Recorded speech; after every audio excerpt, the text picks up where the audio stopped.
You're watching Drake Wing Gaming. Enjoy the video.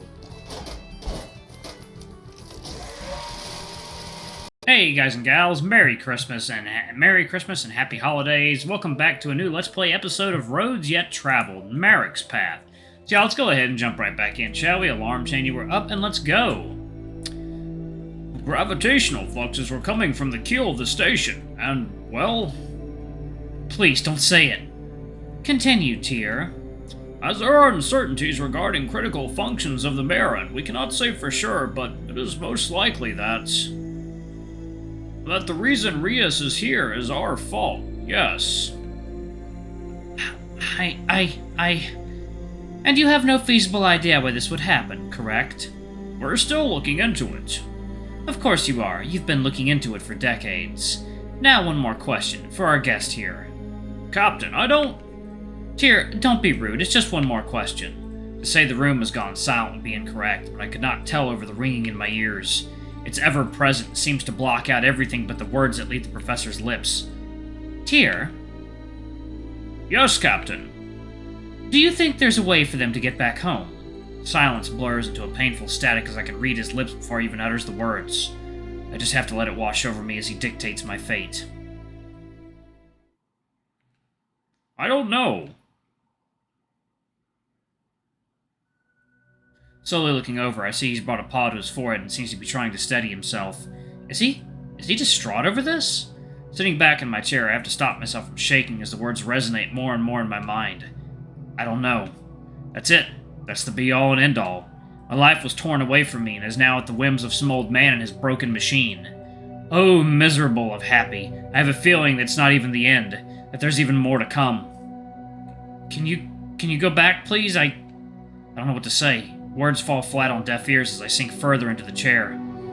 Small drops of water accumulate around my eyes. I don't know. Light years from home, and that is my fate. I don't know. They keep talking, but the sounds fade away under a chorus of whimpers and gasping breaths. Why is it so hard to face a truth I already know? I knew that this would be the end of my road. There's no going back from this. Hearing some shuffling, I look up to see the professor straightening his tie and getting up to leave. Uncovering my face from my oversized sleeves, I make an attempt to rejoin the one-sided conversation. Senna, before you go. Yes, Captain. As I see you're responsible for this mess, I'm putting you in charge of fixing it. Captain, I've already completed the algorithm to allow for two-way communication. You know that, right? Do not insult my intelligence, Senno. I meant a more permanent solution. I know your time is already spent hoveling down in the bowels of my ship. But now, with your recent findings of success and your imprisonment of our guest here, you're responsible for fixing it. Success you're referring to was incidental. We have no way of... Tyr, you are in no position to give excuses.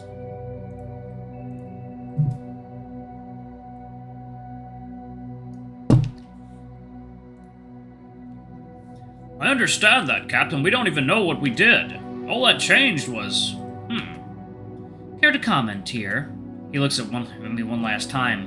An inscrutable expression sees past me through the cosmos behind me. 1,000-yard stare pales in comparison to the nothingness of space. No. I mean, of course, Captain. I'm not sure what... Trying to get the accent right for Tyr. I was doing more of a Sean Connery or whatever. I'm not sure what caused the event that brought Rias here, but I will do my best to figure it out. And fix it. One more rogue side-eye glances my way. If it can be done. See to it that it is. Now get out. He sighs as if the weight of the world's dropped off his shoulders. He turns, offers a small respectful nod to the chair as well as to me, and slowly walks out the door. Each footstep sounds a mile away until the door slams behind me. Silence grips the room except for the heartbeat bleeding through my ears and the soft whir of uncaring machines. I should have known there would never be something great behind it. No driving force nor burning reason, just a joke. A cosmic joke played out across time and space. My time and who knows how much space. I let out a stuttered sigh as I do a bad job of holding it together in the oversized office chair. I don't know what to think of Tyr either right now. Can I even see what he's done as a kindness? Or just necessity? Alright, I should be ready for our meeting in just a moment, Rias. I'm sorry about the wait. I do hope what you've heard has helped in some regard. I doubt any of this is particularly easy for you. It's It's whatever. This is dumb. I'm talking to a fucking chair. What a waste of my time. No one here can fucking understand me anyways. Can't understand you? Now, I wouldn't be a very good captain if I wasn't able to understand what happens on my ship, would I? No, I suppose not. Wait. Did she just... Oh, fuck. Oh, my dear guest. In a single motion, she turns around, and I'm first blinded by a sharp red point, only for it to be drowned out as the wall behind her falls away in an instant. I can understand everything. Oh. Oh my. Oh, well that is one hell of a piece of art. Damn. What? Ah, so that must have been her at the beginning with that animation? That is weird. I see why this is her office now. Her gaunt face is in stark contrast to her stunning red eyes, which leer at me as a wicked grin peels across her muzzle. I have a feeling she was waiting for that. Even from here, I can see she's massive. She must almost be as tall as Merowyn. And what's up with her arm? Is she plugged directly into her chair? And is that... My god! A single point, a sea of darkness. An impossibility that I must take as an absolute. What am I thinking? Have I heard that somewhere before?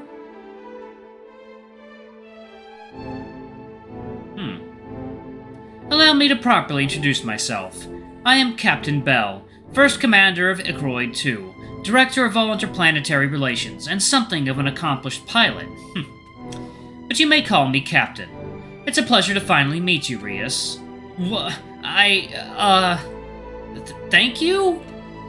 It's, a pleasure to meet you, too.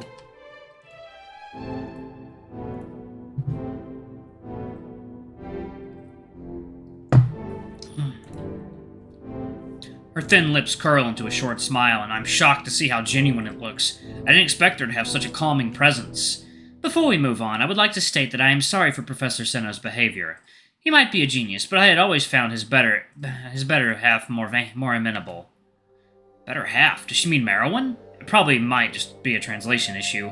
Oh, it's fine. He's helped me so far, even if he, well, I suppose, you know. Yes, I do. We don't need to ruminate on it any further. Not now. I'd actually love if we could move on to a more pertinent topic. You. Of course. What would you like to know?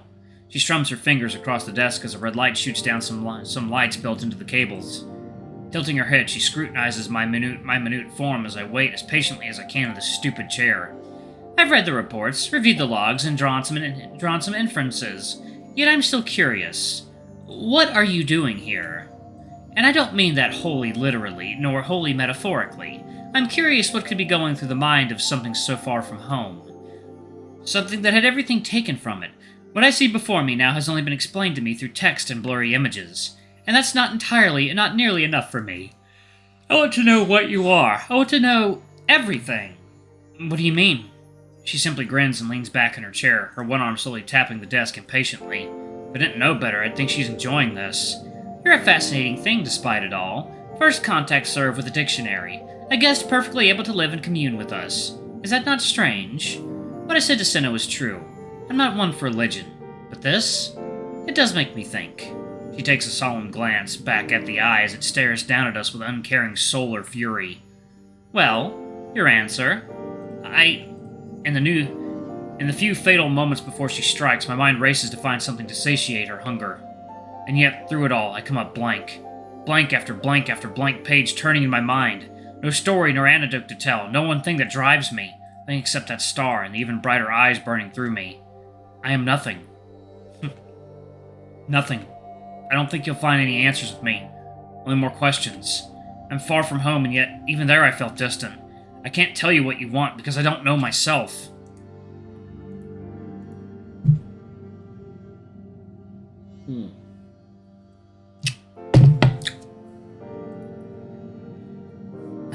I'm just me. Which is to say, I don't know what I am.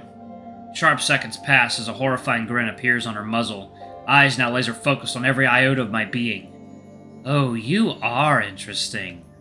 Her lame eye twitches as she has a hard time keeping it open, only for her smile to eventually curl into a far more gentle grin. Good. Well, I'm glad to see you're living up to expectations. I'd hate for all this to end with paperwork. Unsure of what she means, I simply offer a nervous nod. Although, I must say, she has to stifle a chuckle as she speaks, you've written yourself to be quite the blank slate. I'm sure that will change in time. It's something to work on, yeah. There's nothing wrong with a blank slate. We all have to start somewhere. Something of worth may be inscribed upon you yet. To inscribe upon it would change it forever, though. Have you not been changed already? I can't answer her, mainly because she's right, and from the expression on her, she knows it. Nevertheless, it seems as though you will have time to find yourself. Don't worry, I'm patient. I'm not sure I believe that, but I give her a knowing nod just to be safe. By the void, this might just be worth our time. If I had known aliens would be so amiable, I would have signed up to be an explorer, not... well, whatever this is. Well, I could always still... Cut off by some unseen force, she raises her hand to her chest and... What? How many goddamn monitor models are there, and why does mine suck? She must have caught me staring as the orbs fly back to her chest with theatrical snap. You seem interested. Those are your monitors? They're very impressive. It's hard to even attempt to act casual about this, but I try to restrain myself knowing the environment right now. They're a bit gaudy, I know, but it's necessary with this whole situation. She raises her shoulder and the mess of cable sluggishly reacts, only being lifted an inch or so. It must be heavy. I imagine. Well, that's enough to sate my curiosity. Let's get down to business. Business? Yes, of course. While I would love to just chat, we need to discuss your new role as a member of our prestigious crew. I'm sorry, did I miss something? I don't believe so. I was just about to assign you your new job as a member of the working staff of the Icaroid 2. Okay? It's simply a formality. Under the working code of the station, all personnel must be assigned a job, lest they be reassigned. Oh, so what am I, being assigned? Yes, that is the question, isn't it?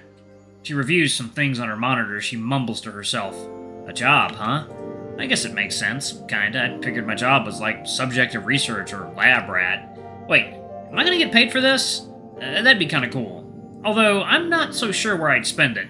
I doubt they really have a mall up here. Alright, y'all, I'm gonna go ahead and pause it right there. Thank y'all so much for watching. Don't forget to like, comment, subscribe, ring that notification bell. Thank you to all of our lovely patrons and everything y'all do. Y'all are awesome and wonderful, and y'all have a Merry Christmas and Happy Holidays. I love you all, and I'll see y'all in the next video. Bye-bye!